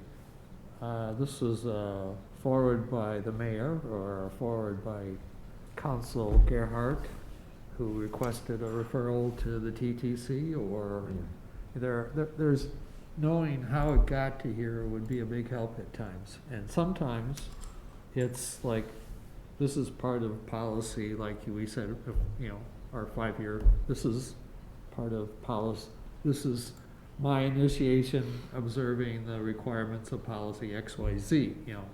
So there are lots of sources of things that, and just a brief introduction, and that would really simplify as to who should lead the discussion, because if this is, you know, something that you're putting in because it's part of your job duties, well then, you know, we automatically assume that after the chair does the introductions or whatever, that you're the lead. But if it's something from the council, like once I had Gabriella talk about when I chaired, you know, just give a report on I think it was the regional committee meeting or something. Oh, yeah. Yeah, and that's because I knew that she had been there, and I said, you take the discussion, right? Instead of having you lead it, I said, it doesn't make any sense at all. So, but, you know, if we know that, then if we have comments ahead of time, right? Like, hey, Andrew, I want you to talk about this specific thing, and we can kind of send you little emails so you can kind of be prepared ahead of time instead of having to answer everything ad hoc. Yeah. Okay. And I think- just in fairness to the system, we do get, for example, on this next item, approving grant application and requirements. There is a background memo Yeah. that provides a lot of information, and So- the resolution itself actually is pretty informative about different considerations. But I think what Rich is saying is maybe a little more filling out, a little more background perspective on it. The resolutions are always referred from council, so like that's like intrinsically, that Well, comes from there, and the I'm just- referral sheet is, Sometimes a specific council member requests it, I've noticed in the minutes. it's usually me. It's almost always me, Well, if we're gonna be honest. we're gonna put you in charge of taking care of detail. No, but I'm saying that sometimes it helps a lot to know, like, you know, why it's there and who did it. And Yeah. just a brief line But I think would help a lot in kind of framing your thinking as to why we're doing this. I think I what mean, Andrew, and there is the council packet stuff with it, but I'd like there's something right there up in front of the agenda, so I don't have to look through the packet and say, oh, this is a referral from the, you know. And then I check the minutes of the council, and oh, okay, I see, there was a motion by Gabriella, seconded by Ertz, and, you know, that type of stuff. So having all those things right there would be great. Okay. I just like, I kind of like what Andrew did with this agenda, where he kind of had a little summary under each of the review Yeah. items. Like, and maybe it's just a matter of including some links Yeah. Yeah. And don't- so that we can be fully prepared. I think you're doing a great job. I don't want you, I'll buy you a beer later. We all need to buy Andrew a drink. All right, so I think. But I think we have a problem in that meeting on Thursdays, there's information that might come out on a Monday or Yeah. a Tuesday. Right. And yet you're required to have everything ready by like noon on Friday, I think, or something like that. 1 week ahead of time And- almost, yeah. Right. I don't know, so how do you deal with that? Because if something does come out on a Wednesday, or, a Monday or a Tuesday night before the meeting, you miss the deadline for putting it in there, but it is usually something that's pertinent to be addressed. And yet you need to have what's been put on the website, what the public can see, be the actual one. So Is how there- do you deal with that? What would you like to see? I think Andrew can freely provide us information, new information, at any time about items. What he can't do is add things to the agenda after Okay. that deadline, or delete things from the agenda, for that matter, after that deadline. The purpose of having that deadline is that public can know exactly what actions are gonna be considered by the body. But I suppose it could also be like to discuss results of Monday's meeting with Metro, even though you're putting out ahead of time, but to have a link on the side of, so we could actually go and see Yeah. if they are gonna have any information on there. Do we have a TTC item on on the push list for, getting reports and notifications? On Notify Me, I don't think so. No, The notify me section on the website? because I'm thinking that what you could do is you could have, if there's an agenda item and there's a lot to be stuff coming up in the week before, you can say, updates will be sent via the, notification process there. Sure. That way, the public would know if they want to subscribe and it'd also be on the website too, I suppose, somehow. Right. But that way, we could have our cake and eat it too. We could meet the requirements for an agenda, but we could also have the public a way to get updates of information at the same time that we get it. I'm not the legal counsel here, but my sense of it would be that what we can't do is change the agenda. We have to be clear, well Right. ahead of what topics, what actual things are on the agenda. For example, this is a formal write-up, this resolution. Andrew can't change that in the middle of the week and have us looking at a different resolution. I believe there's some flexibility in the packet, like if the agenda's set up. And I think that there's only a requirement legally for 24 hours or 48 Yeah. hours. But I think we do it ahead of time. It all just depends on when the meetings are. Like, for Yeah. example, I think Board of Public Works meets on Monday, but they post on Thursday. So Okay. it differs. So maybe, So I think the packet could be updated. Like, for example, I updated the packet on Friday, I sent it to you all, and then I had to update again on Monday night because I didn't put in the report stuff. So I think that's probably why if you printed it on Friday, then you didn't see that, right? I make a copy and Right. then Google Drive. so I was mistaken. You could make changes And it's to the pretty, agenda with 24-hour notice. and I don't typically do that, but it's just in this case, I didn't have that ready. It's to the packet. Yeah. The packet, content. exactly. It's the documentation, not the agenda that he's updating. Right, right. Right. Okay. And obviously, yeah, don't want to wholesale change it or anything like that. It's just for, minor items. But I think I can definitely check with council to see if there's more flexibility on that. Because it would be nice as things come up. So you got, Okay. so you're prepared. But at the same time, if you're printing it off on Friday, I need to Okay. give you guys updates and let you know that. Well, this leads me to my operating procedures comment. It was basically this, during a meeting like this, and I just so you know where my head comes from, I used to work for the DNR. We had a natural resources board that oversaw what we did. And we'd bring a rule proposal to the natural resources board, and there'd be 6 guys or men and women there, and they would be throwing out suggestions and ideas, and why don't you do that, but often they would take no formal action. And so we'd be getting input from 1 or 2, and it was always kind of vague what we were getting. And I was listening to the meeting I missed. I had a chance just to sit back and listen to the conversation. There's a lot of that. You get a lot of stuff people say, little ideas that we come up with that go to you, and with kind of a vague sense that maybe you should do that or something about that or whatever. I thought it would be helpful, and I would hope not too much of a burden, if at the subsequent meeting, you could include a short item that said, these are the things that I heard to take action on that I did. So in other words, these are how I responded to comments from last meeting. So to sort of complete the loop there, and people would know that their thought was ignored or whatever. It just seems like it would be a way, and this discussion would be in such an item. You could come back at our next meeting and say, you guys had a little discussion about fleshing out the agenda, and this is what I'm going to do in the future, and this is the consequence of that. And I think that's a nice to have. I'm going to be honest. I'm just worried about Andrew's time. Yeah, He's me like too. really Me too. stretched thin, and I kind of feel like if there's something that we think is really pressing in terms of needing to be followed up on, I think we should just ask Andrew if there's like an update on it. I just worry about the amount of time that'll take to draft that additional part of the agenda. The first commission I sat on was horrendous. And it was the cable commission, and the conversations never followed. And I would actually stop the meeting and say, are we on any particular agenda item? Because it would be like the Sunday comics where little Billy is walking all over town to get from here to there. And I appreciate what Bill's saying. Yeah. That we should, I guess, we should watch ourselves to make sure that we are on topic. And we should be willing to let go if we fall off. Yeah, this might be a chair or vice chair responsibility to keep the discussion on track, Okay. you know. It's not so much We'll getting give you a off whip track. if that's Yeah, appropriate. the off-track thing wasn't really my concern, it's just, a relevant comment, and it's kind of out there, and it's never quite clear,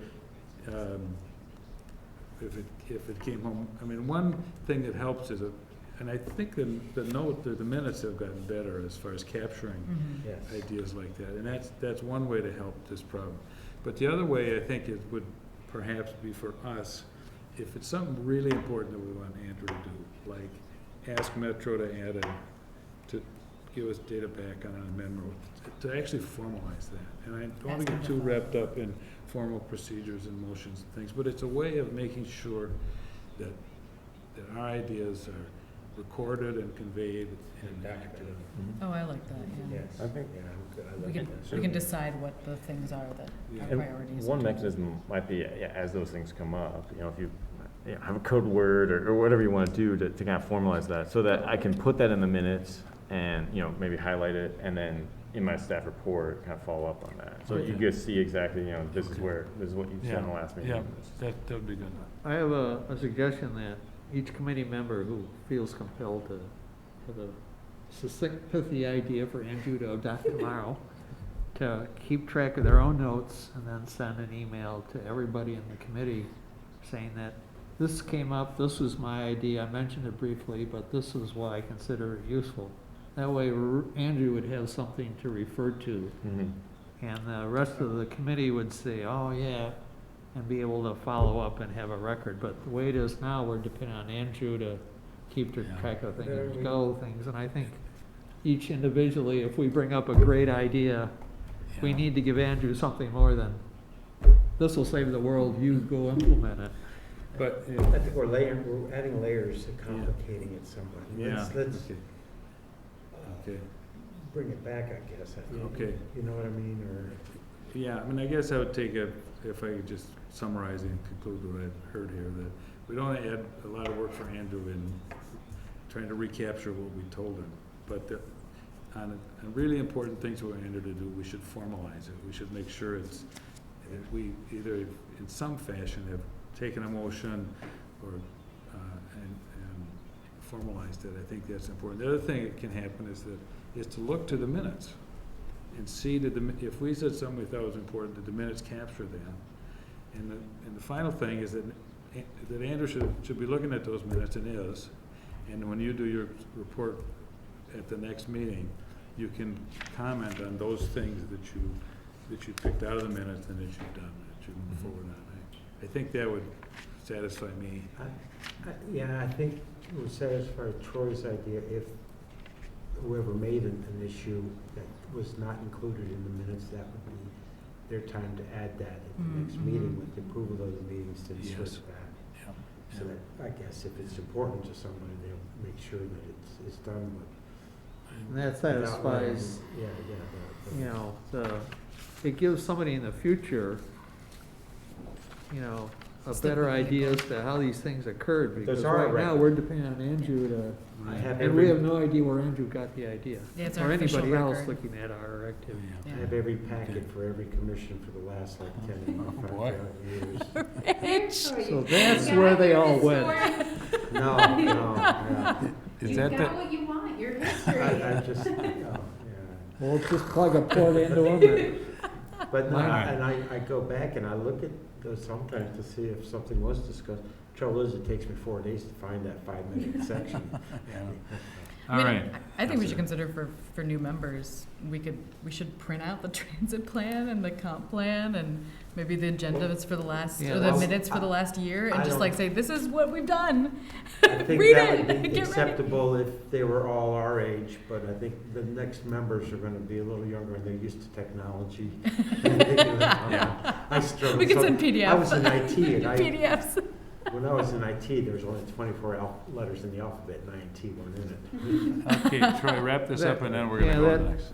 it brings up something, is I think there's something that the chair and maybe the council member, so to speak, need to address is indoctrination of new members. I've raised this issue with Gabriella in a more generic sense, but I think all committees need to have, as far as I know, there's only one committee that has a formal process, and that was like updated in 1902, all right?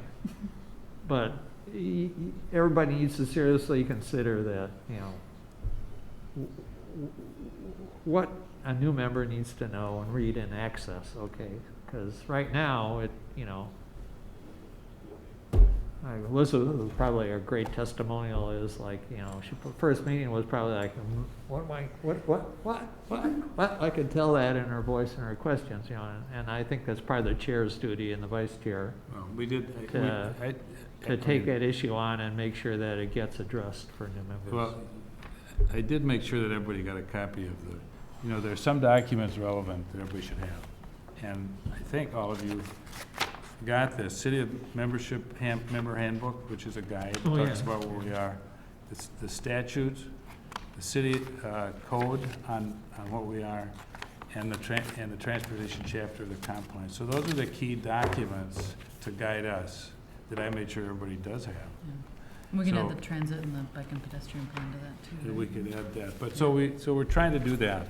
I don't know about the part about providing historic minutes or anything, but If it's done in a methodical manner and over time, there's a website developed that makes it a little bit easier to access, we wouldn't need someone like Rich to dig it up for us.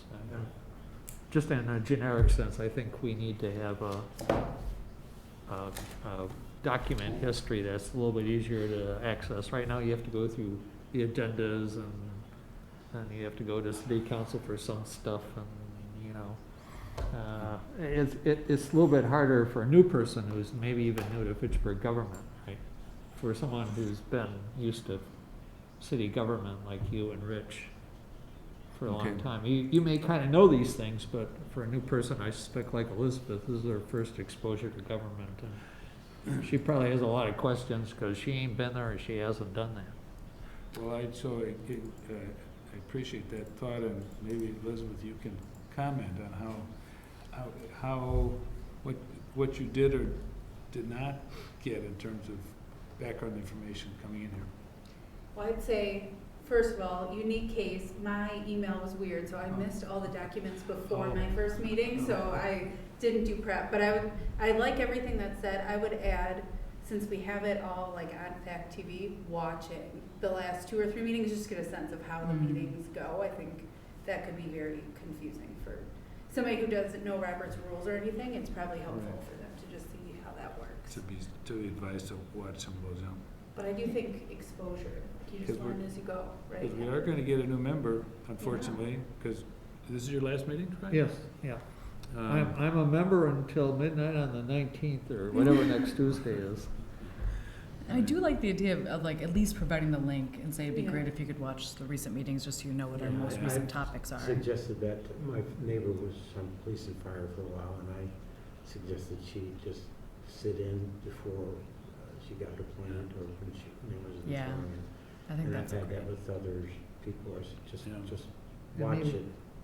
Maybe in a link where they last discussed the different major plans that we operate under, right? There's always a Yeah, specific this is- council meeting Fitchburg that has was a discussed. wealth of documents, and some of them, I'll mention the housing plan, or housing study again, is just a wonderful piece of work that I'd like to see updated. Yeah. But there are just so many out there. I Yeah. keep tripping over some here and there. And old versions of it. Yeah, like, and the versions. bike ped plan, I made a fool of myself the other day because I thought it was like from 2010 and it was from 2017 or something, I don't know, you know? Okay.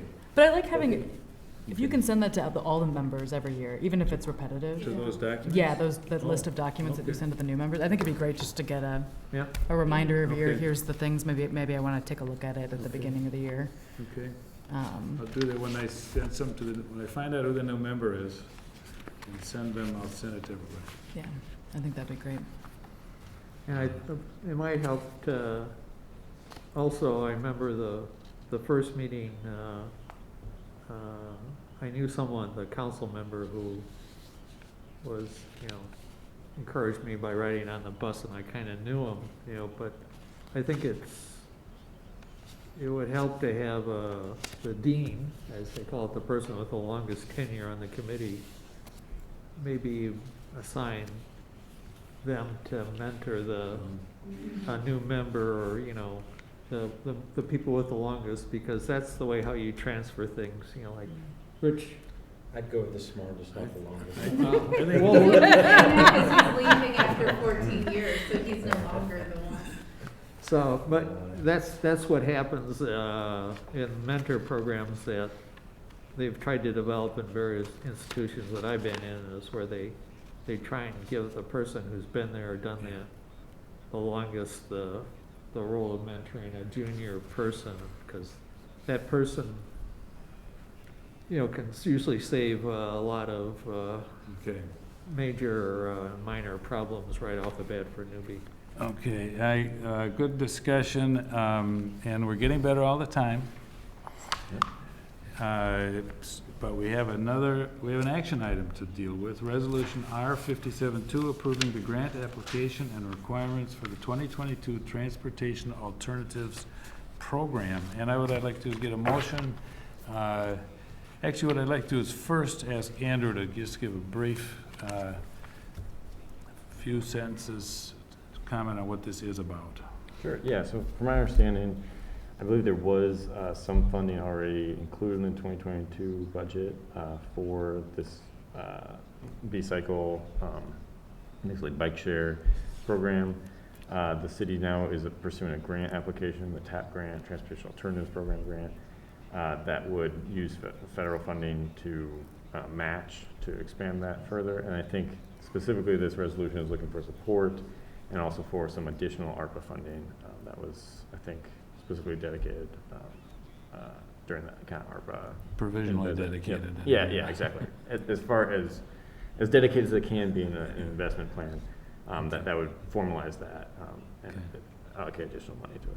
And All right, for thank you. additional context, I referred this out. It's more of an informational item because we actually voted on this on Tuesday. We passed it. Oh, Thursday done, so. But I didn't want to delay the passage of it because it's a grant application. But this is the type of thing that I think the committee should be aware of, that it's happening, even if they didn't have a chance. We didn't have a chance to weigh in advance of the vote. Having said that, would you move approval?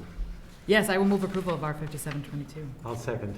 Moved and seconded, no, discussion. That's the type of thing that I'm talking about automatically being forwarded to council members, because I don't know if we'd ever get somebody from the tree committee, but they meet like 2.5 hours before we do. Right? That might be a little bit brief, but anything that's like the day before or something, that's might be relevant from any city committee or meeting. I don't know if We need a discussion on this item, Troy, right now. We're on this item. Discussion of this item. right, but that's to me this is good. The phase one is underway, or it's in the works, but this will allow us to basically go into phase two automatically by having enough funding. Although they all are still seeking contributions locally from organizations, so that's an ongoing effort to. But yeah, B-Cycle should be coming soon. So just a question of clarification from me, B-Cycle, looks like a term of art. What is that a company? Is that? Trek has created it, and I think they have versions around in other countries too.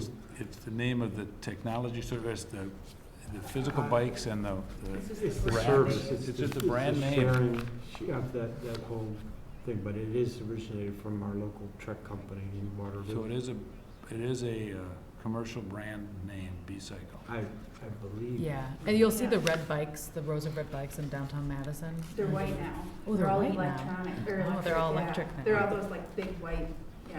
Okay. So, other comments on this, How long have these discussions been going on with this company? Oh boy, from my understanding with economic development, I think at least since last year, if not before that. because I think they were kind of trying to find private funding as well for it, so. So the ARPA funding is kind of a, and I think other that's- sources are kind of all being tied into this. I think that's for specifically phase 2. Phase 1, I think, already has the economic development and private funding for, I forgot, I think it's like 10 stations or something like that. Yeah, So I we're think gonna they're be able to expanding expand it. further in phase 2. When it says what does it say, 2 to 5 locations, a location is a rack of bikes? Mm-hmm. Here, this is the, on the Okay, yep, transit. yep, yep, okay. Oh, Yeah. yeah. Um, And this little thing. Yeah, yeah, yeah. Would, how many other phases are there then? Is there anticipated? There's a to be third phase. This is, Yeah. this is the final. They have not implemented phase 1 yet, but phase 2, it would like, they can implement it as soon as possible. It's just a matter of funding. Okay. So this will allow us to do phase 2 faster than we anticipated, because it'll free up funding for it. I think it's great. I think it's great, especially since Fitchburg is such a bike-friendly area. It's great that Fitchburg is one of the only places in the world that has a bicycle roundabout.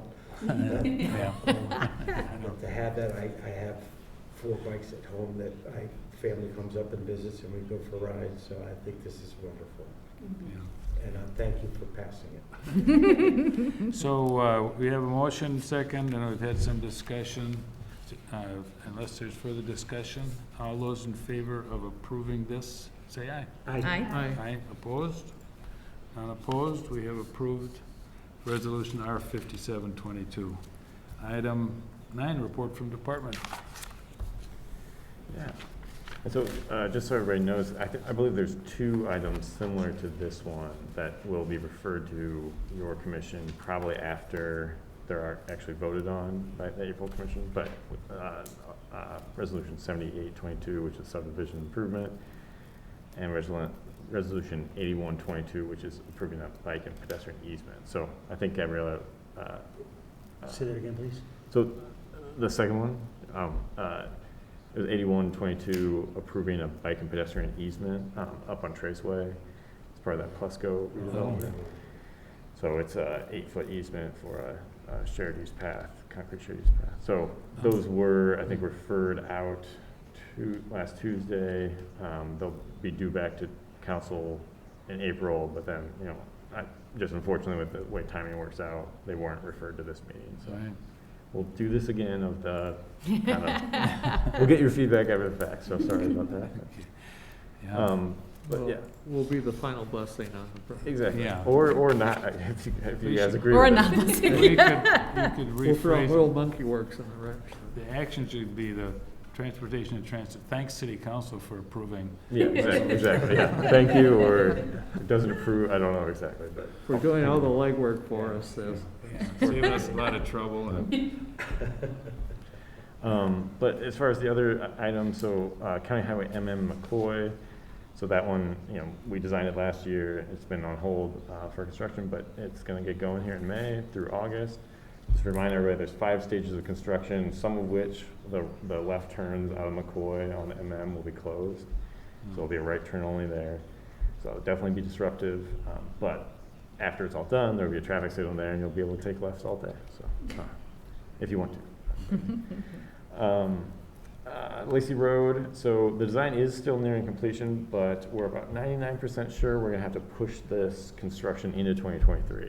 I know it probably comes as a surprise, but we're already a little bit behind, and then some of the real estate acquisition delays that, just in the interest of the city from a cost perspective, and also from, 2 construction seasons and 2 mobilizations and over winter, that all raises costs. So just to keep costs down, we're just gonna shift it. Sain Road, the TTP was approved in February. I think 90% plans now have been submitted to the city and back to the consultant, so they are going on that. We are coordinating with the Hartung development. They're south of Lacey Road. They have their CDP, the Plan Commission. So that's another ongoing development adjacent to a reconstruct. So we're definitely coordinating with them. And I'm sorry, Yep. just a question on this one. This part of it does not include where Sain bends into McCoy Road. that problem, you know, where it swings off to the east and, there've been some exits there and. Yep, that's correct, yeah. So That's a different, we're gonna be dealing with that later. exactly, so this is phase one, so it goes up to Annenberry Park, basically, just past, the home, the single-family homes there. This, you know, initially, this whole project was gonna be done at once, and then now we've kind of sectioned off into phase one, just so we can get the, you know, the Quick Trip area at East Sherrill done, and the Lacey Road, Railroad project done. And then that also gives us some options for detouring, so that we're not closing the whole stretch down at once.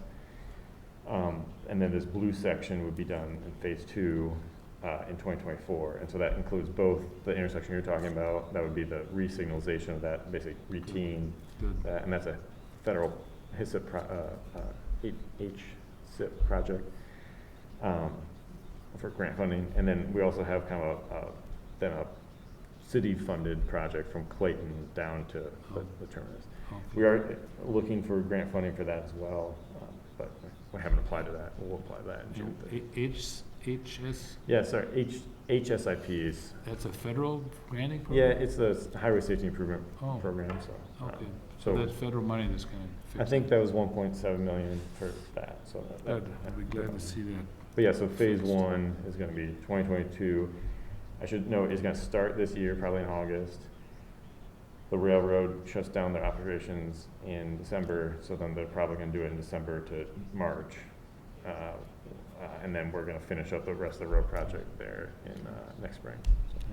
That's wild to me. I mean, it makes sense that they do it over the winter. For the But there's train, but certainly it- a lot of complications to this. Yeah, I too. don't know how. We'll see how that goes. Well, you've had a lot of practice with Lacey and Burl on the road projects, Yeah, and Fish Hatchery Road, so right. now you should be an all-hand area. We threw Andrew in the deep end with this. Yeah, so those, and then we talked a little bit about the public meeting for the network redesign, so that happened on March 28th. There was, you know, I think, though we didn't get a great attendance at some of our remote locations, I think that was still well worth it, and getting, you know, the word out there that you know, we're trying to reach folks where they are. And so we did hear from some folks, as we talked about.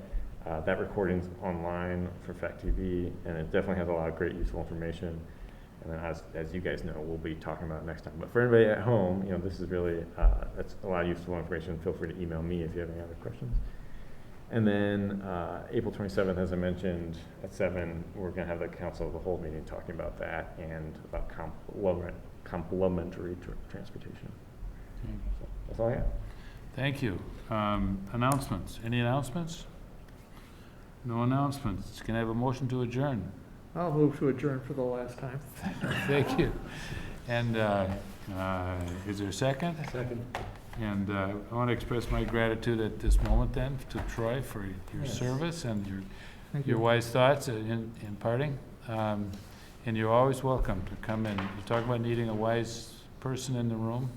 You can be Okay. that person. You don't have to be a member. You can just be sitting in the back chair over there. Okay, all right. Thanks, Troy. I'll be ex officio Wise person. dean of the committee then. All right, thank you. So, all those in favor of adjourning? Aye. I All right. Opposed? Hearing none, we're done. Thank you.